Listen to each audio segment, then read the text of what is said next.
Hey you, and welcome. My name is Mike, and in this old video, there was a family driving their recreational vehicles, their RVs, down the road in upstate New York. This was, in the middle of summer, very rural part, surrounded by fields and forests on all sides. As they were driving, they heard a loud crack. Thinking they had just punctured, driven over something, a wheel had been punctured, they kind of pulled over to the side of the road, got out, examining, all the wheels of the car.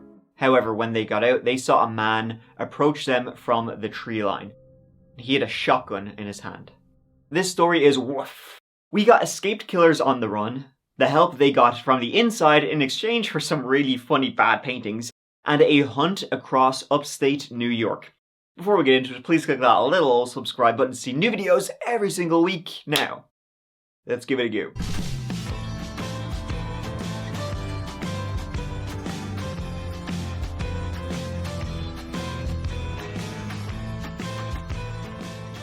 This whole story takes us to upstate New York, but upstate of upstate New York, the Tippity.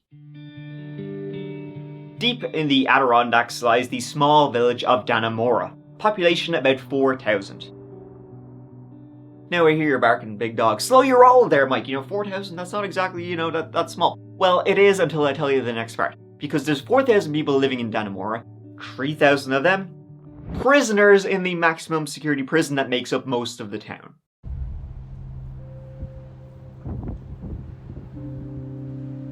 The biggest prison in the state, that is Clinton Correctional Facility, to you and me. It's interesting, it's kind of like Arkham Asylum from Batman, in that it used to be the Dannemora State Hospital for the criminally insane, which means it's haunted as shit.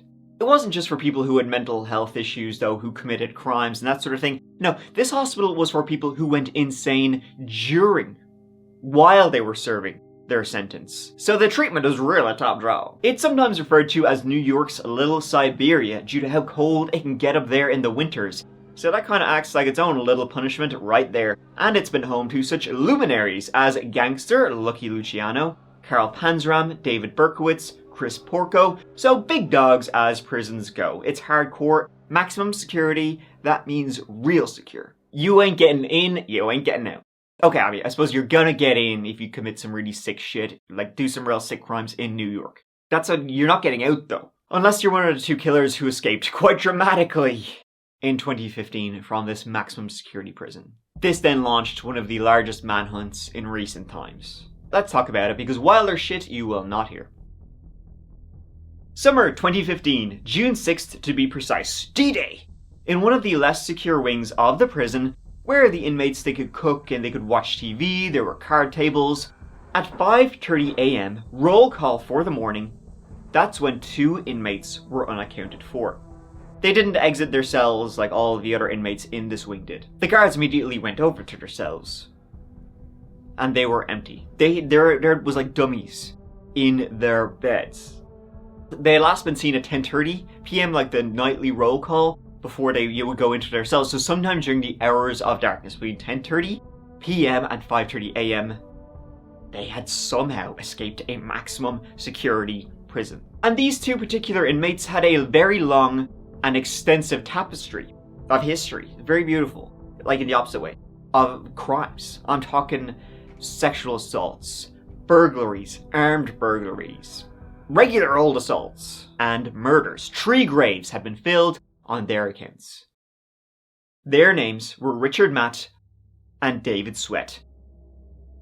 Clinton Correctional Facility at Dannemora, it's impossible to escape, supposedly. But these 2 killers had help from the inside, something they'd been working on for years. Richard Matt was born and raised in upstate New York, near Buffalo, and in 2015, at the time of his escape, he was 48 years old and a mean-looking sumbitch who loved his Dr. Pepper. As a kid, he bounced around foster homes, but soon he heard the calling of a career criminal. And basically, from when he was old enough to go to big boy prison, he was in them, bouncing from term to term for burglaries, rapes, assaults, thefts. We're gonna dip these in AIDS blood, and we'll put a patent on him, we'll sell him as deadly weapon. And wouldn't you know it, he had a history of escaping jails and prisons. Being locked up, just not for him. So that's some pretty heavy shit, but that's not what got him sent to Dannemora. See, in 1997, Richard and an accomplice, they kidnapped some really wealthy guy from around Buffalo, and they kidnapped him because they were, going to essentially try and get his money. You're going to extort him, beat the shit out of him until he gave them his money. Now, whether he did have money or not, who knows, but they'd kept him in the trunk of their car for over 27 hours, only taking him out so they could beat the shit out of him some more. Eventually, though, they had enough, and Richard Matt broke this guy's neck with his bare hands. They then chopped up his body, threw him in the Niagara River, where parts of him would wash up along the banks in the days to follow. And out of that, by the way, Richard and his buddy, they only got like $100. After the murder, though, thinking that the heat would be on, Richard and his little buddy, they fled to Mexico, to Matamoros, hoping they could lay low down there. Although I also did a video not too long ago about a killer cult that lived there, so maybe not the best place to go. Although for this piece of shit, yeah, go, get killed by the cult, get eaten by them. So they were in a bar in Matamoros, Mexico, and they ended up drinking with this American fella. When this guy went to use the restroom, Richard followed him in and stabbed him to death, all for the $300 he had in his pocket. Richard Math was then arrested by the Mexican police, and he was such a difficult prisoner to keep. The Mexican guards hated him so much because he was just really violent, really aggressive. He was always trying to escape. Eventually, the Mexican authorities and the American authorities were doing like a trade. Mexican authorities were giving the Americans some big drug kingpin, who the Americans have been after for years. They put this drug kingpin on a plane, sent him back to America. They also snuck Richard Matt on this plane too, and were like, yeah, he's your problem now. You have to deal with him. When the Americans got Richard, they were like, okay, we weren't expecting you, but in you go. He was sentenced to Dannemora. He wasn't due to have any parole until 2032. The other missing prisoner was David Sweat, born and raised in the southern part of upstate New York, near the Pennsylvania border, and he was 34 years old at the time of his escape. He was a violent guy since birth, and much like Richard, was in and out of prisons for burglaries for most of his life. However, it was what he did in 2005 that had landed him in Dannemora. David and two buddies, they had robbed a fireworks store just across the border in Pennsylvania, and then they headed back to New York State, and they went into this parking lot and they were moving the stolen fireworks from one car to another when a sheriff's deputy, who just happened to be driving by, he saw him. He's like, what's going on over here? He went over to investigate. David Sweat then pulled out an iron and shot him multiple times before running the sheriff's deputy down in his car. The sheriff's deputy, Kevin Tarsia, was still alive, and so David then got out of his car and shot him twice in the face. He was arrested days later and sentenced to life without parole. Two very dangerous men. And then in Dannemora, in Clinton Correctional Facility, they somehow became best buddies, right? They bonded. They were like, aren't you great? No, you're great. But this is a case of two very evil, sick men, kind of becoming worse, feeding off each other's worst tendencies, and becoming like super evil. Surrounding the prison is marsh, swamp, endless forests, cliffs, you name it. An inhospitable hellscape where the very air you breathe is a poisonous fume, aka beautiful upstate New York. It was folly to escape. This immediately became big news, with every agency you can think of being involved in the search for the two missing killers. US Marshals, ATF, FBI, Forest Rangers from the Adirondacks, Border Patrol, even the RCMP, as they were so close to the Canadian border. Well, just woke up this morning and basically heard cop cars going up and down the road, tried to figure out what was going on. Residents in the neighborhood surrounding the Clinton Correctional Facility were frightened to hear the news of two escaped prisoners. There's really never been anything really like this before. This is the first time anyone, let alone two convicted murderers, has ever escaped the maximum security portion of the prison since it opened in 1865. A lot of traffic. They're stopping every car going up or down 374. The intersections, I'm understanding each one of them is being patrolled with COs or troopers with rifles. The schools in the nearby towns closed down. It was locked down for everyone in like a 10-mile radius. There was a $50,000 bounty per escaped prisoner, which was eventually raised to $75,000. The bloodhounds were out in force and searching. They had no clue where the two men had gone. Now to the upstate prison break. It's been 4 days since 2 convicted killers escaped that maximum security prison. And dozens of officers headed into the woods on foot in upstate New York, searching for 2 escaped inmates. Convicted killers David Sweat and Richard Matt have been missing since Saturday. They could still be here, you know, in the area, that their getaway car or whatever it was didn't show up. There's heavy police presence outside the village of Essex, 40 miles from the prison. Authorities said 2 suspicious people were in the area, but would not give any more detail. They had simply vanished into the woods. For the first week, there were 0 confirmed sightings of the pair. Panic mode for everybody kind of in the area. In fact, some prisoners in the Dannemora prison would later report that the guards were so, upset about these prisoners escaping and were so panicked to try and find them that they literally started beating the shit out of prisoners, demanding to know what they knew about the escape, where they could have gone. It can be hard to track killers on the run, as we are, seeing here.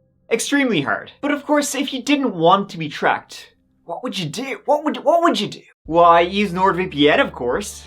Nord, it's the best thing since sliced bread. I use it every single day. I'm always looking for new horror stories, true crime stories, spooky stories to tell, and the best ways to get them is local news. But half the local news, I get this content is not available in your location message. I get it, and I can't believe it. Shaking my fist at the sky. I mean, that's what I used to do. I did use a few different VPN providers before I landed on Nord, and I've never ever used another one since. It is the very best VPN provider you can get. It's incredibly reliable. I can access things anywhere in the world, and guess what? No one can track me. But that's not all Nord do for you. Nord doesn't only keep your location safe and secure, hiding your IP address. Nord also has incredible features like Nord's Mesh Net, where you can safely connect to any other device in the world. Or how about a password manager, a data scanner?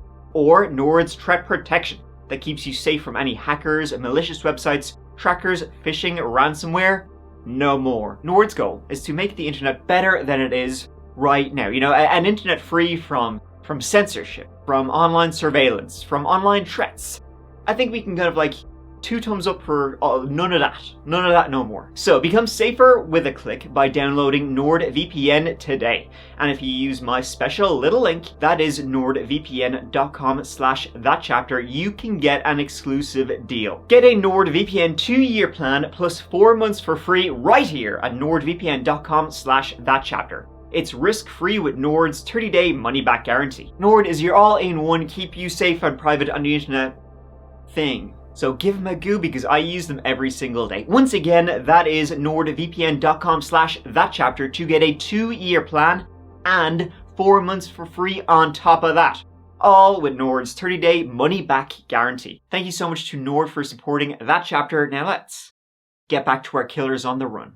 Discovery that 2 killers were missing came during the daily bed check early Saturday morning. State police tell us they are checking camps and abandoned buildings in the area. 1 full week now. 2 escaped killers have eluded capture. This really could have been a movie script, and if you saw it as a movie script, it would have been unbelievable. So how did they get out of their cells in the middle of the night? There would be sightings of Richard and David, some 300 miles away near the Pennsylvania border. Other people would see them, strange figures in the woods. They would find in hunting cabins that had been broken into around this time, when it's not hunting season, that kind of stuff. Their clothes were filthy, they were covered in bug bites and mud. They looked like they were 2 campers who'd gotten lost out in the wilderness of upstate New York. And I suppose they kind of were. People would see what they thought were hikers and stranded campers because the 2 escapees were so rough looking. But either the 2 men would flee as soon as they were near anyone, or else were so damn mean looking, the help you're gonna give these stranded campers? Well, you'd think twice, because they looked like they had some damn secrets they would only share with your corpse. But how did they get out of their cells in the middle of the night? The Shawshank Redemption, right? The whole thing where he's chipping away slowly, and then he eventually breaks through, he kind of gets through the other side of the walls or whatever, the back walkways, and then he has to climb through the shit pipe to get out of the prison. It's the exact same as that. Almost literally the exact same.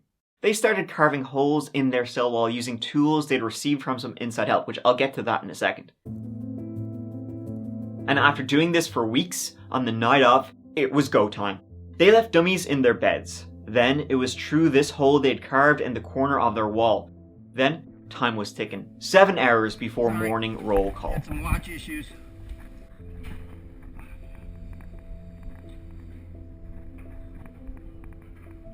They left notes. You left me no choice but to grow old and die in here. I had to do something. And time to go, kid, written on a real shitty painting of Tony Soprano. From there, it was through the tunnels and catwalks behind the walls.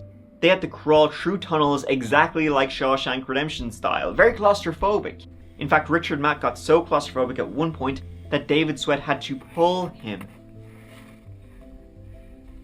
We're gonna get in this pipe.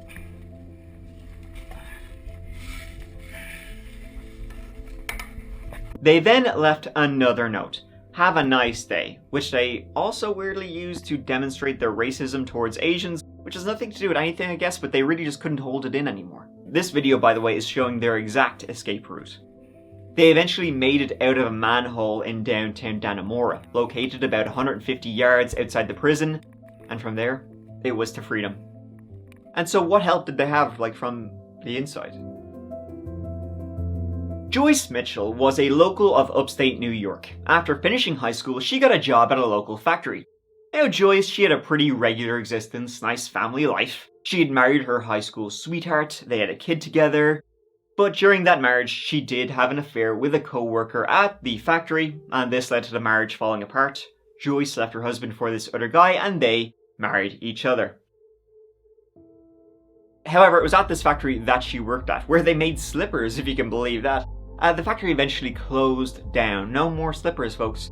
So Joyce was kind of shit out of luck, shit out of work. But however, wouldn't you know it, the nearby prison, Clinton Correctional Facility, they just happened to be hiring. And so Joyce got herself one of them good old jobs at the tailoring, in the tailoring section of the prison, where, you know, they would teach prisoners how to sew and etc, etc. Joyce, she was reportedly very friendly with the prisoners. She kind of treated them well, she kind of, you know, treat people as you want to be treated. She wasn't there to judge them for being prisoners. And Joyce, it's kind of funny, it's one of these situations where she left her first husband because she was kind of tired of the regular ho-humness of life. She wanted a bit of an excitement, and so she had an affair, and then she married that guy. And then in prison, it was kind of like history repeating itself, where she was kind of bored again, but she really enjoyed, a little thrill of the attention she would get off the prisoners, you know, because obviously there wasn't a whole lot of women in there, so she was like, oh, isn't this great? All the men love me. And, well, you can see what's going to happen. One of her first employees was David Sweat, and they quickly took a liking to each other. As I said, Joyce, wouldn't you know it, she was, again, dissatisfied with her home life, just bored. She got all hot and bothered by David Sweat. He's dangerous, he's a killer. And he likes me? What? They would even find some quiet time together. Now, they've both denied that the relationship was ever sexual. And in fact, you know, who knows if it was. The fact that Joyce and David were a little bit too close was reported to people who worked in the prison. There was in fact an investigation done saying, you need to check yourself before you wreck yourself, to Joyce. The investigation found nothing improper, but also at the same time, Joyce and David would go off together, and disappear for... So the investigation obviously just wasn't very good. They were clearly banging. Even though they denied you were banging. Like, what else are you gonna do? At one point, David was removed from the tailor shop and sent to a different part of the prison, something he was not too happy about. And so Richard Matt, his best friend, then swooped in with Joyce Mitchell. Essentially where David left off, Richard was there. And so Richard and Joyce began having a few old smoocherinos. She was giving him kisses to his head. Both of his heads. She was very easily manipulated by the two men who were master manipulators. Both were reportedly very charming and all that stuff. I mean, gee, charming people can lie and be criminals. This is mind-blowing stuff. So they got her to provide them with stuff from the outside. I'm talking hacksaw blades, chisels, all the stuff they would use to, you know, dig a hole in their wall. It's like at no point Joyce thought, you know what, this is not a good idea. But she was just so wrapped up in the fantasy that, she was like, I'm in. Joyce was supposed to be waiting for David and Richard when they broke out, when they got out to that manhole. She was supposed to be there with her car, ready, so they could, all three of them could drive away together and go on the run together. I get this. They were in fact supposed to kill her current husband.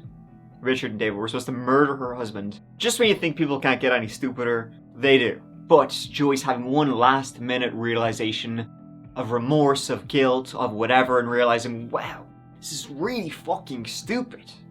She wasn't there. When David and Richard, they got out of the manhole, they were expecting her to be there, she wasn't there.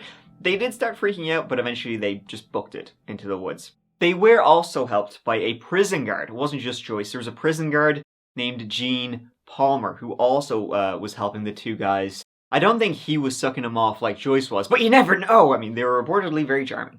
No, instead he provided the boys with tools they used to escape. See, he acted as an intermediary between the boys and Joyce. Palmer was allegedly given frozen ground beef by co-worker Joyce Mitchell that had hacksaw blades and screwdriver bits hidden inside. In a sworn statement, Palmer said Mitchell left a package for me to give to inmate Matt. I then approached Richard Matt and passed the hamburger meat to him. Mitchell is charged with hiding the tools. This was in exchange for some real shitty paintings the police later found hanging in his house. Well, there's no accounting for taste, I guess. He thought he had some real Rembrandts on his hands. As I said, the search was intense, but the two men had just vanished into the wilderness. This is in an incredibly remote part of the country. They did, however, find a number of cabins in the woods which had been broken into, so police assumed they'd been moving from one to the other, from cabin to cabin. And in fact, they found shit-stained underwear in one, and discovered that Richard Matt was quite sick after he'd ate rotten food he found in one cabin. In fact, the two boys were almost caught numerous times. One time they were actually hiding inside a cabin. The searchers, the authorities, the police, whatever came up to check this cabin, and they didn't check it thoroughly enough. The two guys were hiding in there, they didn't spot them, the authorities left.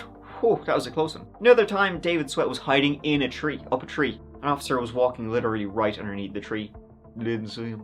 A man who owns 50 acres of land there says police told him they think the convicts may be on his property. It's part of 3 to 5 miles of extremely difficult terrain of rocky, dense brush. There are also nearby vacation homes and cabins that have not yet been occupied for the season where the men could be holed up. The search expanded to the surrounding counties. All the while, the two lads were constantly on the move. The two, still moving throughout the wilderness, separated on June 23rd, 17 days on the run. David Sweat would say Richard Matt was slowing him down, right? He was cutting him loose. I mean, they were both killers, so it's not exactly like they would have loyalty to anyone, least of all to each other. Richard was, he was older, and he was also reportedly sick, so it's like, it was then 3 days after they separated that a family driving their RV in Franklin County heard a loud bang. They assumed it was a puncture. They got out, all the wheels looked fine, but they noticed this little hole in the RV. Then they could see Richard down the road, coming out of the trees with a shotgun in his hand. He'd gotten the shotgun, he'd found it in a hunting cabin. And I guess he was going to try and steal their car, or he was just like, gonna go out with a bang. He did. The family managed to call the police, who, at this time, were never too far away, and Border Patrol agents swooped in via Whirlybird. They soon spotted him. He actually coughed, giving away his position, and he didn't run. Instead, he pointed the shotgun at them. He didn't listen to commands to put down the gun, at which point he was shot 3 times. Shot dead. Richard Matt was covered in bug bites and blisters, clearly living in the woods the entire time. However, David Sweat, he was still out there. It was 2 days later that a state police sergeant driving down the road spotted David Sweat simply walking along the side of the road. He pulled around immediately, began flashing the lights, at which point David booked it into the woods. As he ran, the officer got out, whipped out his firearm, and shot David twice, hitting him in the shoulder and the arm. He called for backup. David Sweat was taken to hospital, and he would make a full recovery. He was then taken to 5 Points Correctional Facility, also in New York. In total, David had been on the run 22 days. They had got about 60 miles from Dannemora. Now, Roz, what a dramatic end. It was indeed. David Sweat, we're told, was shot twice, but captured alive. It all went down about 3:30 this afternoon, and we're getting our first look at him now. Take a look. This is a still picture from CNN taken just minutes after his capture. CNN is reporting that he was spotted walking down a road wearing camouflage clothing in the town of Constable, just 2 miles from the Canadian border. When he took off running is when he was shot. Now, right now, we're told he is under police guard at a Malone, New York hospital. His his condition unknown at this time. Now, his capture comes just 2 days after his fellow escapee, Richard Matt, was shot and killed by a Border Patrol agent. Believing that Sweat was nearby, some 1,300 law enforcement officers swarmed that area this weekend, hot on Sweat's trail. Now, the two inmates launched a brazen escape 3 weeks ago from the Clinton Correctional Facility. That's a maximum security prison in upstate New York, and investigators say they had help. David Sweat was ultimately sentenced to 3.5 to 7 years for his escape, though he was already serving life without parole, so that ain't gonna do much. And that's all I have to say. Mr. Sweat may want to say something. Yes, Your Honor. I'd like to apologize to the community and the people who felt the fear and felt it necessary to, leave their homes or their community because of the escape. That was never my intent, and I deeply apologize for that, Your Honor. Joyce Mitchell, who helped them escape, she was sentenced to 2.5 to 7 years in prison for her role in the escape, for her role in the plot. Please allow me to start by saying how sorry I am, how much remorse I have for everything that I'm sorry. She was released in February 2020. Gene Palmer, the painting aficionado, he got 6 months in prison. He ended up serving 4. And a huge investigation was done to find out why and how this occurred. Essentially, 20 people were found to be at fault, though other than Joyce and Gene, none would do time. And Shinee, that is the story of one of the wildest prisoner escapes in recent history. That's what I would call something else. Real life Shawshank Redemption story of 2 men escaping through a ship pipe, essentially, and making it to freedom. Only they didn't get very far. They didn't get to Mexico. To whatever that place in Mexico he goes to. They got like 60 miles. Betrayed each other, got at the ship by bugs, and then both got shot. But it's also the story of 2 violent and manipulating people who kind of made it. Almost made it, kind of, sorta. I hope you took notes, you psychopaths. Thank you so much for watching. It means so much to me as always. Yeah, here, listen, if you're looking for more of That Chapter, obviously there's a whole heap of videos, but also go check out the That Chapter podcast, which is a new episode out every single Monday, so give it a go. Yes, there we go. All right, I don't know which camera. I guess I'm looking into this camera. Hey you and welcome. My name is Mike. But until the next old video, please I guess just take care of each other and yourselves. Because I love you. Mike out.